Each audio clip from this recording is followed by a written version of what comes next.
არა, პატარა ბიჭო, ხო? იქო, ესე იგი, ვაჭრობება ამ მცირე მეწარმეებს ეს ყველაფერი დაეთყო და სამუშაო ადგილების დაიკარგა. ეს არის ფაქტი. ეს არის ფაქტი, იმიტომ რომ სახელმწიფო მის ინფრასტრუქტურული პროექტების განხორციელება რო შეაჩერა, დაკარგა ხალხმა სამუშაო ადგილები. და ვისაც ჰქონდა რაიმე საშუალება, მაგალითად მანქანა დაждდა, ტაქსის ღოლო დაიწყო მუშაობა და ასე შემდეგ. გაჭირვებულს კიდევ უფრო გაუჭირდა ნიშნის მოგების გარეშე ვაბო. მე არ ვამბობ, რომ წინასწარში არ უჭირდა, როგორ არ უჭირდა, მაგრამ გაჭირვებულს კიდევ უფრო გაუჭირდა. ანუ გამოვიარეთ ფეხის მართვა და ჩემ მე ესე დავინახე, თქვენ მითხარით უცები მართვას. აი ფეხით გამოვიარეთ და რამდენიმე ადგილზე ქირავდება, ქირავდება, აგერ არის. ხო, ქირავდება. სხვადასხვა უბნებშიც იგივე არის, იმიტომ რომ რეალურად ეკონომიკა მართლა გაჩერდა. აი ის პროექტები, რომელიც მიმდინარე იყო, სამწუხაროდ არის შეჩერებული, გაჩერებული და იქო ხალხი იყო დასაქმებული. იმ ხალხმა დაკარგა სამუშაო ადგილები. არ არის მუშაობა. ანუ არ იყიდება საქმეები, ხო? არა, ერთი ქუჩის მაგალითზე რაღაცა ნათელი ილუსტრაცია. ეს არის ყველაზე ისეთი ადგილი, სადაც ძალიან ბევრი მიდმეწარმე, ძალიან ბევრი იურიდიული პირია დარეგისტრირებული და წლების განმავლობაში ვაჭრობენ. ყველა ერთხმად აღნიშნავს, რომ რეალურად შეჩერდა ბრუნვა. ანუ თქვენ ახლა ადრე რამდენს ვაჭრობთ დაახლოებით? დაახლოებით უხეში. ეში? ანუ ადრე 2300 ვაჭრობთ ეში. და ეხლა?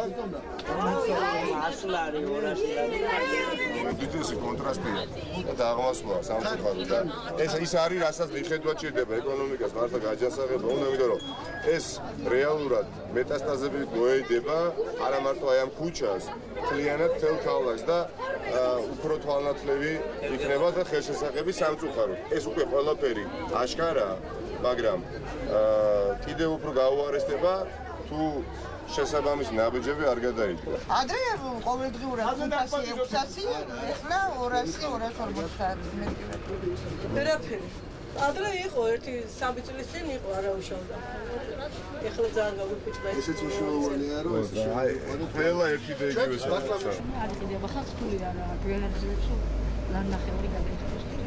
ანუ შემცირდა საგრძნობლად შეყიდვა გაყიდვები, ხო? ყველაფერი შემცირებულია. გიგარეთ, მაღაზიებში ყველა არ არის არსათული.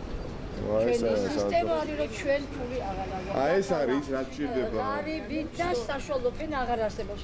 არის ახლა მდიდარი და ღარიბი. ერთი ქუჩის მაგალითზე დღეს რაც მე ვნახე არის კატასტროფული მდგომარეობა. ყველა ერთხმად აღნიშნავს, რომ გაყიდვება იყოს საგრძნობლად, მაშინ როდესაც წინა წლებში გაყიდვები უფრო მაღალი იყო, ხო, და ეს არის ძალიან ცუდი.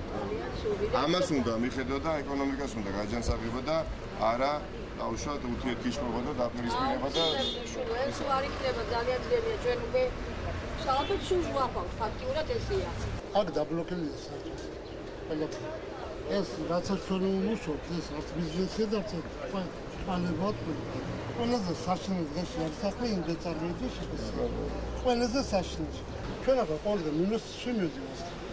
ეს იმის მანიშნებელია, რომ სწორი მიმართულება არ არის ბიზნესში. თქვენ შემთხვევაში ადრე თუ ვაჭრობდი 2000, ეხლა ხო 600-700.